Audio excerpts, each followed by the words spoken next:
Sí, muchas gracias, señor presidente.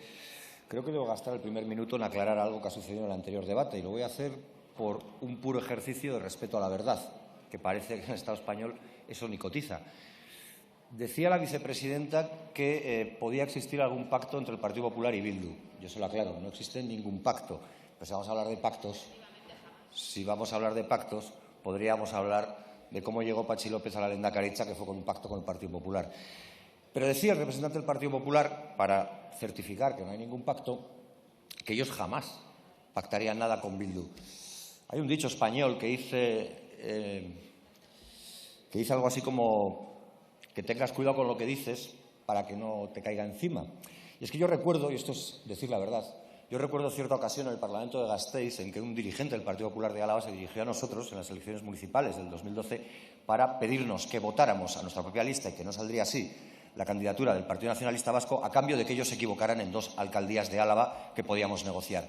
Lo digo no porque me lo hayan contado, lo digo porque yo lo viví, porque yo estaba en el hemiciclo, yo estaba en el despacho de Euskal Herria Bildu cuando vino ese dirigente del Partido Alavés a hacernos esa proposición que yo entiendo es bastante deshonesta. Por lo tanto, tengan cuidado y no digan de este agua no beberé ni este cura no es mi padre.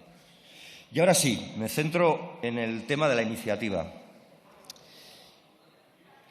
Todo el mundo que ha salido a esta tribuna en estos días ha hablado de que cada tema que señalaba era el tema más importante del mundo. Nosotros hemos sido protagonistas en muchas ocasiones, seguramente lo seguiremos siendo en lo que queda de jornada. Pero si hay un elefante blanco en la habitación, ese es el que tiene que ver con el techo de gastos, el que tiene que ver con las medidas fiscales que van a repercutir de manera directa en la vida de todos los ciudadanos y ciudadanas del Estado español. Y por eso hemos traído este debate aquí.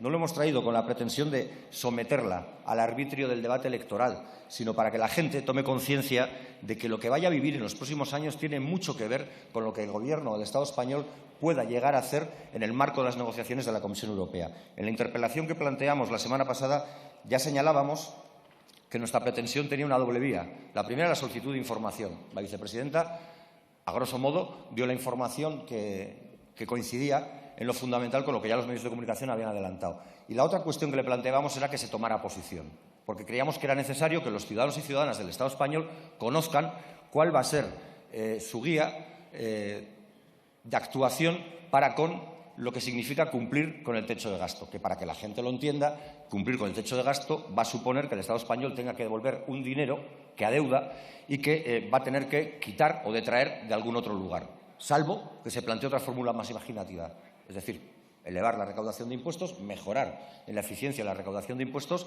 o implementar una nueva trama impositiva fiscal para otro tipo de impuestos, porque lo que es evidente es que lo que la Unión Europea ha decidido es que el 1 de enero del 2024 volvemos a la senda de las reglas fiscales y eso supone cumplir con los techos de gasto y eso supone que con la actualidad que a día de hoy tiene el Estado español, que es un 4,8 de déficit público y un 113,2 de deuda pública, estamos muy lejos de lo que serían los límites permitidos, que es un 3% de déficit y un 60% de deuda pública para no ser intervenidos, para no ser sancionados, que es uno de los elementos que también propone la Unión Europea. Es decir, para todo el que esté por encima del 3% o del 60% habrá, aparte de una monitorización individualizada, nos acordamos de los hombres de negro, también lo hicimos la semana pasada, aparte de esa monitorización individualizada, un régimen sancionador.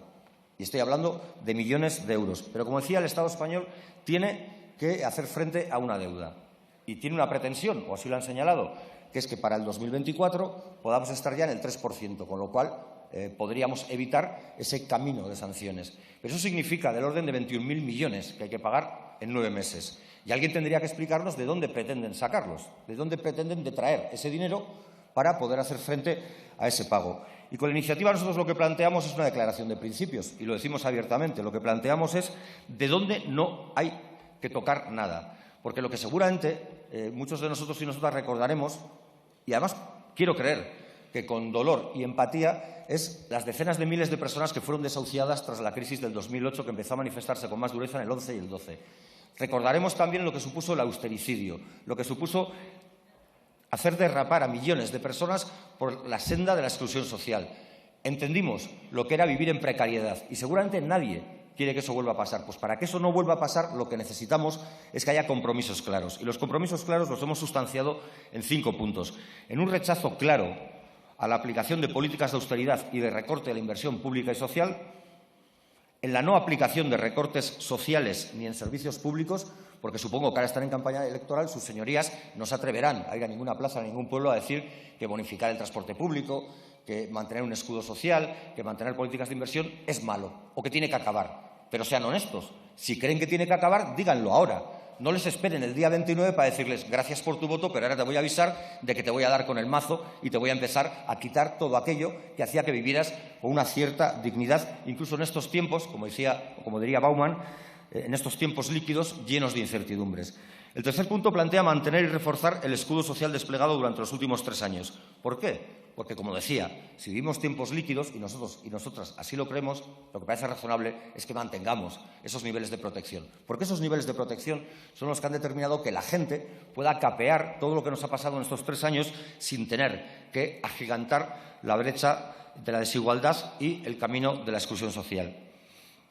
El cuarto punto plantea asegurar la capacidad de inversión y despliegue de políticas públicas de las entidades locales, porque todos ustedes recordarán también que con la anterior crisis y el austericidio lo que se obligó fue a las entidades locales a tener que devolver o a tener que detraer todos los recursos que tenían para pagar deuda, para no superar el techo de gasto. Y eso les privó de poder hacer políticas activas y claras en defensa de sus conciudadanos desde aquella institución que es probablemente la que más cercana sienten. Y que quiero recordar, porque los debates los están llevando por otro lado, son las que tienen que ver con las elecciones del 28 de mayo, elecciones municipales, en nuestro caso forales y en algunos autonómicos, pero municipales y forales. Y el quinto punto es ampliar el periodo de aplicación y de carga impositiva de los gravámenes extraordinarios a la banca y la energía. Han ganado más que nunca. No tiene sentido que sea un impuesto coyuntural, porque sabemos que la realidad dura es estructural y, por tanto, si siguen ganando tanto, es razonable que sigan pagando esos impuestos extraordinarios. Y este es el verdadero debate, porque de competencias hablamos cuando toque y donde toque. Y, desde luego, con plena convicción en la defensa de los autogobierno. Pero ahora lo que toca es definir qué es lo que van a aplicarnos a todos, tengamos más o menos autogobierno. Porque igual que nos pasó en el 2008, lo que decida el Estado español, por desgracia, a los ciudadanos de Euskal Herria nos afectará de manera directa. Y lo que se decida en el Estado francés afectará a los de Ipar Euskal Herria. Ese es el debate al que queremos entrarle y por eso planteamos estos 5 puntos. Muchas gracias. Para la defensa de la